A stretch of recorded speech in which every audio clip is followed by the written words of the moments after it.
En el marco de las formaciones CAS dadas en género y desarrollo para África y América Latina que implementa el IHID, hemos desarrollado una colección de 6 videos para facilitar la implementación de la malla de género, que es una herramienta realmente poderosa para la transformación social y la implementación del enfoque de género en los proyectos y programas de desarrollo.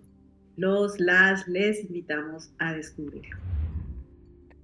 Taking sanitation as an entry point, the Overdue project sought to understand why gender inequality keeps on being perpetuated on a daily basis across African cities.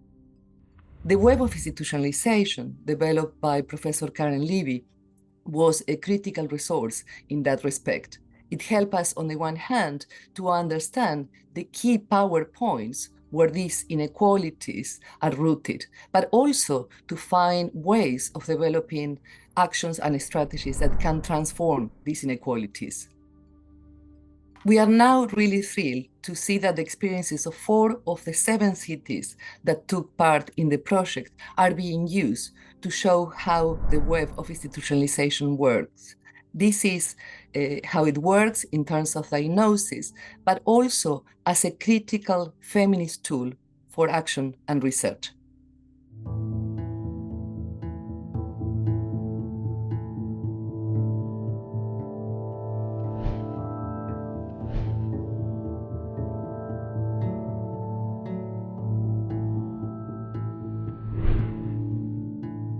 Comment analyser le genre dans la sphère de la citoyenneté?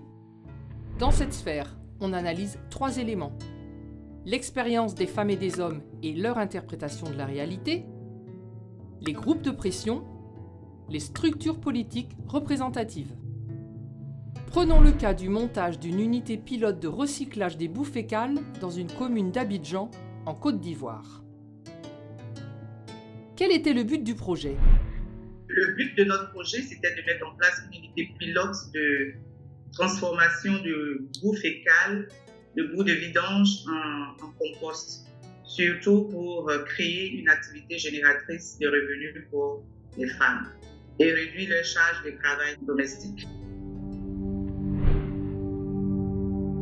Le premier champ d'observation, c'est l'expérience des femmes et des hommes et leur interprétation de la réalité. Ici, on s'intéresse à la division sexuelle du travail dans l'espace domestique et public, à l'accès aux infrastructures, privées, collectives et publiques, à la gestion et au contrôle de ces infrastructures, aux normes de genre qui agissent sur le droit à l'assainissement.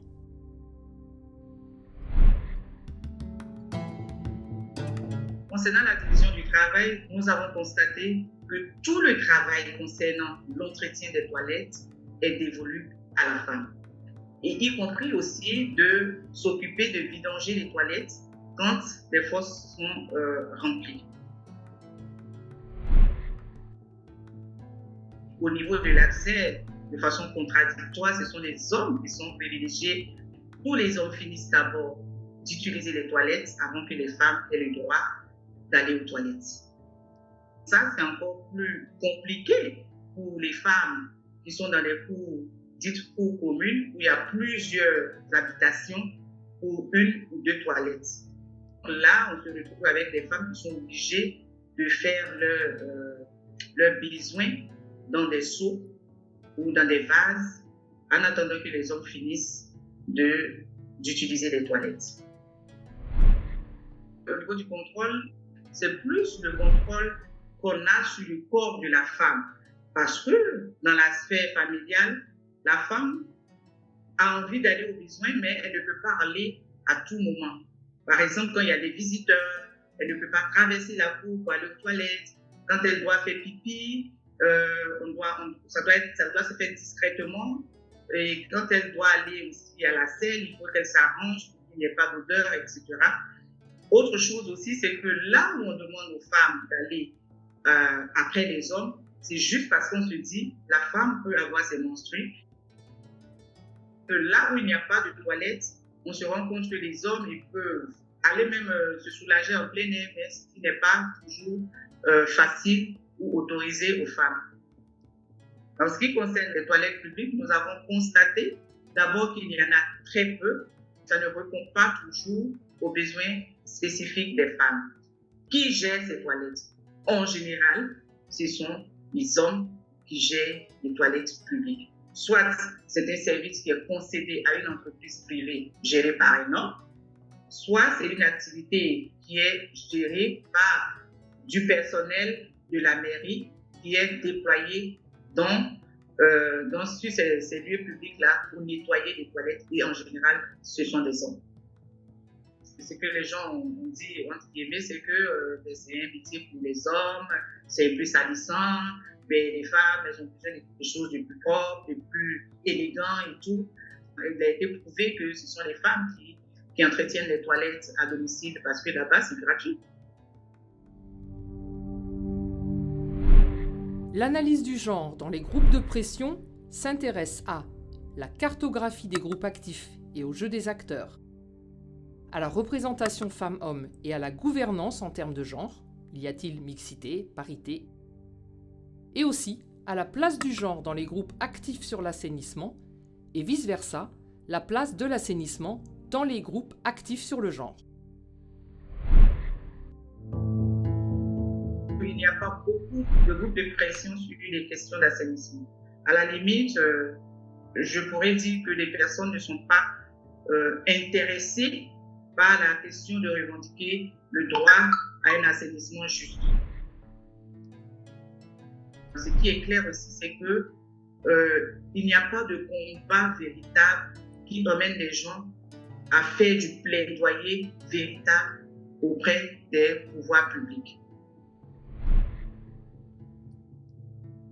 Nous avons des brigades féminines ou alors des groupements de femmes pour l'assainissement dans les quartiers, mais qui sont plus des associations de femmes qui s'organisent pour balayer, pour rendre les rues propres, etc. Ça veut dire qu'elles ne s'organisent pas, par exemple, pour revendiquer des conditions meilleures pour être des géreuses de toilettes à domicile. Nous avons aussi remarqué que beaucoup de mouvements féministes, c'est-à-dire des ONG comme les nôtres, sont plus intéressés par l'accès des femmes et des filles à des toilettes dignes, à des toilettes qui tiennent compte des besoins des femmes. Et beaucoup d'associations, surtout des associations féministes de jeunes filles, se sont intéressées à la façon dont les menstruations sont gérées dans les écoles à travers l'assainissement. L'analyse du genre porte ici sur les structures politiques représentatives, élues donc, et s'intéresse à la place du genre dans leurs actions, à la représentativité des besoins des citoyens et des citoyennes, y compris à travers les groupes de pression, et à la représentation des genres dans la gouvernance. Différentes structures peuvent être analysées, municipalités ou parlements, selon les besoins. En ce qui concerne le budget des communes, en principe, il n'y a pas de budget systématique chaque année qui dit, par exemple, qu'on va utiliser tel montant pour des questions d'assainissement. Surtout, on va tenir compte des questions de genre dans la part qui est allouée à l'assainissement. Nous avons aussi rencontré l'Union des villes et communes de Côte d'Ivoire. Nous n'avons pas senti véritablement le lien entre ces élus-là et les revendications et les problèmes des hommes et des femmes dans leur commune.